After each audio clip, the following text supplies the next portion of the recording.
Hey y'all, it's Erica, and I'm here today to do the Scavenger Hunt Tag. This is the fourth time I've started this video because my cats are trying to ruin my life. So, without further ado, I was technically tagged by One Book, One Review in her Tag Yourself game, which is really fun. I will link that video below, and I'll also link her original Scavenger Hunt Tag video as well. So, obviously, by the title, this tag is all about finding random things, random books on your bookshelf. Let's get started. The first one is to find an author's name or title with the letter Z in it. And I chose Carlos Ruiz Zafons, The Shadow of the Wind. And look, there's a Z. And there's another Z. Two Z's. Two Z's. I always was a little bit of an overachiever. Next up, find a classic. For this one, I chose Madame Bovary by Gustave Flaubert. I have tons of classics. I just went with this one randomly. This is a great classic, and if you haven't read it yet, you should probably get on that. Find a book with a key on it. Y'all, okay, first of all, you're going to see this book, like, all the time, and I'm sorry I'm not sorry. But this is The Amazing Adventures of Cavalier and Clay. And listen, okay, I googled it. Shaben. That has been verified by the publisher. Shaben. Google never lies. Here's a key. Find something on your bookshelf that's not a book. There's nothing on this bookshelf that's not a book. I like to keep books on my bookshelves, and that's about all. So I lose on that one. No points for me. Find the oldest book on your shelf. I had a hard time with this. I don't come from a family of readers, so I don't have books that have been, passed down. I don't collect, older editions of books.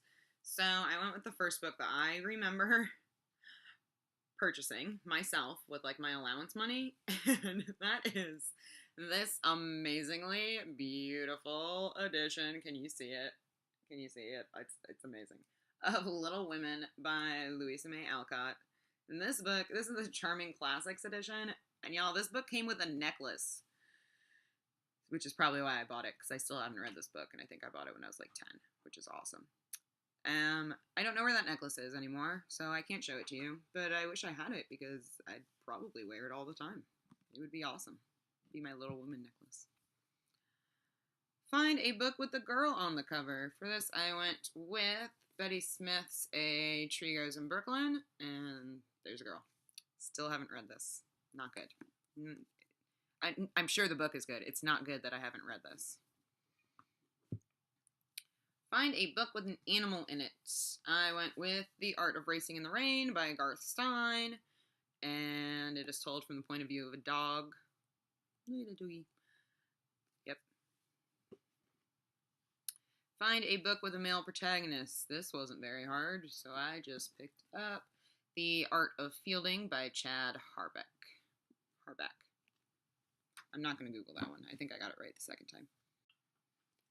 Alright, next is find a book with only words on it. For this one, I chose White Teeth. Ooh, check that out.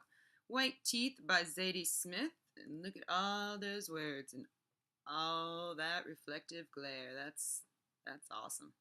White Teeth. Find a book with illustrations in it. I chose my edition of The Old Man and the Sea by Ernest Hemingway. This is the Scribner Classics hardback edition, and it has some really nice, illustrations. There's one. And if you didn't believe me the first time, there's another one. Great. Find a book with gold lettering. On one of the first takes of this video, I realized that this book actually does not have gold lettering on it, which is the book I chose for a book with gold lettering on it. But it has gold. The lettering's silver, but it has gold and it has lettering. I'm going with it. It's fine. It's great. Find a diary, true or fictional. I went really cliche on this one. This is Anne Frank's The Diary of a Young Girl. Next is find a book written by someone with a common name, like Smith. I could have gone with Smith, because I think I've already shown you 2 books by people with the last name of Smith, but I went with Lee. This is Harper Lee's To Kill a Mockingbird. Find a book that has a close-up of something on it. I went with this creepy close-up of this creepy face. This is Kazu Ishiguro's Never Let Me Go, and it's creepy, y'all. Look at that. Look at it. Look at it. Here it comes. I'm done. Sorry. Oh, boy. Find a book on your shelf that takes place in the earliest time period. Again, I had a hard time with this, and I'm not going to spend like 3 days figuring out when all of the books on my shelf take place. So I might have something older than this, but I'm going with Don Quixote by Miguel de Cervantes. And this takes place, I think, in the early 1600s. I should know. I took an entire semester-long class on this, just this book, in college. That was a couple of years ago. So yeah, Don Quixote, everybody. Find a hardcover book without a jacket. This is my Penguin Drop Caps edition of Willa Cather's My Antonia. No dust jacket. Promise. I promise. Find a teal or turquoise colored book. I picked up Everything is Illuminated by Jonathan Safran Foer. Pretty sure this is more blue than teal, but it's close enough. Find a book with stars on it. This one I chose this The Little Prince. I'm not even going to try. I don't know how to pronounce this name. I don't speak French. I'm not even going to try. Let's not do that to myself today. Stars. There are stars on this book. There's one.